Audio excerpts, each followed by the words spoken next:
जो ज्ञान दास बता रहा है ये किसी डूम भाट के गीत नहीं है या किसी सांगी कवि के बनाए हुए एक फॉर्मेलिटी के दो श्लोक नहीं है। ये God given complete spiritual knowledge है जो स्वयं परमात्मा ने आके ज्ञान बताया है।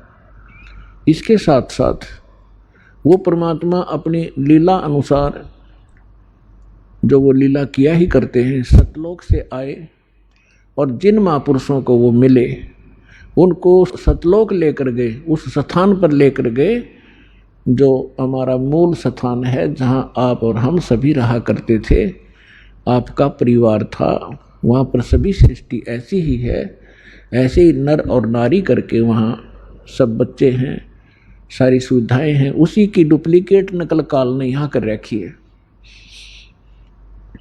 एक तो सोने के खिलौने हो और एक मिट्टी के कुम्हार के बनाए हुए, तो उनमें और उनमें बहुत अंतर होता है। वो कुम्हार के बनाए हुए खिलौने तो 2 मिनट में टूट जा, हाथ पाव न टांग पाव उसकी, और सोने के बने हुए कहीं पटको उठा के उनका कुछ नहीं बिगड़ता, कीमत गनी होती है।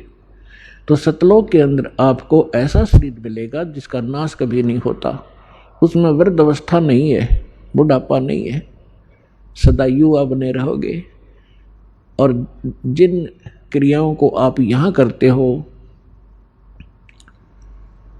सैर सपट्टा करना प्रत्येक आत्मा चाहती है, हिल स्टेशनों पर घूम का वहाँ जाकर पार्कों में डोला में घूमें, ये सारी सुविधाएं आपको सतलोक में प्राप्त है। प्रत्येक के घरों में ऐसा है। और घूमने के लिए आपके पास विमान है, वहाँ पर विमान, यहाँ तो एक मोटरसाइकिल हो जाए बड़ी बात मानते हैं हम, और 6 दिन में तेल डलाना पड़ेगी तो लंबे सफ़र में जावत है। तो वहाँ कुछ भी नहीं है, निष्कर्म में मोक्ष वहाँ प्राप्त होता है, बिना काम किए सारे सुख प्राप्त होंगे, लेकिन वो होगा यहाँ किए हुए का प्रतिफल। जैसे बच्चा विद्यालय में जाता है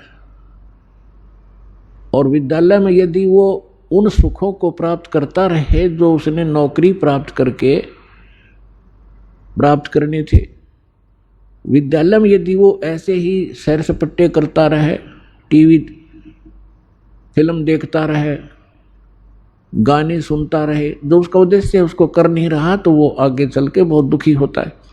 इसी प्रकार वो जो विद्यार्थी अपने सच्चे दिल से पढ़ाई कर जाते हैं, सफल हो जाते हैं, तो फिर उसको उस फील्ड में जा करके वो सुविधाएं प्राप्त होती हैं जो उसकी शिक्षा का ही प्रतिफल होता है। ठीक इसी प्रकार आप जी विद्यार्थी हैं, जिनको मानव शरीर प्राप्त है, ये सब ड्रेस है अलग से।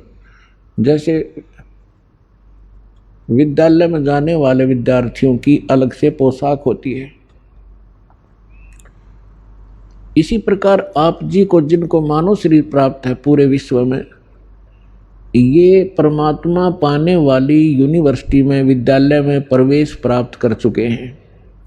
इनके इतने अच्छे नंबर थे कि इनको प्रवेश मिल गया और ये ड्रेस मिल गई, नहीं तो कुत्ते गधे सुअर की ड्रेस ये पहले आप पहने हुए थे।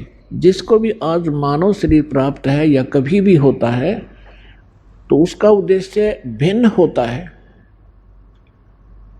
और उद्देश्य को छोड़कर वे यहीं पर कोठी बंगले कार सांग सिनेमे ताश खेलते रहते हैं, राजनीतिक गपौड़ मारते रहते हैं, तो विद्यार्थी फेल हो जाते हैं। और फेल होने के बाद फिर उनको कितना कष्ट होता है। और जो बच्चे पढ़ जाते हैं, शिक्षा ग्रहण कर जाते हैं, अच्छी लगन लगा कर, आगे चलकर उनको बड़ा सुख प्राप्त होता है। इसी प्रकार आप विद्यार्थी हैं, इस दास के बताए अनुसार ये सिलेबस आप करते रहोगे, अपना दैनिक कार्य भी करते रहो, परमात्मा में विशेष रुचि बनाओ। ज़्यादा समय परमात्मा की महिमा सुनने और सुनाने में, मंत्र के जाप करने में, सुबह शाम और दोपहर की जो नित्य नियम बताए हैं उनके करने में ज़्यादा समय लगाओ। और जो कार्य आप कभी नहीं कर सकते थे और ना ही आप सोच सकते थे कि हमें ये सुविधा प्राप्त हो सकती है इस जीवन में, फिर ये परमात्मा आपको यहाँ के भी सुख देगा, लेकिन इन सुखों से आप परिचित कर दिए जाओगे कि इस सुख को प्राप्त करके परमात्मा में रुचि कम मत करना, नहीं तो आप फिर यहीं रह जाओगे और इसका बहुत भयंकर परिणाम आपको भोगना पड़ेगा।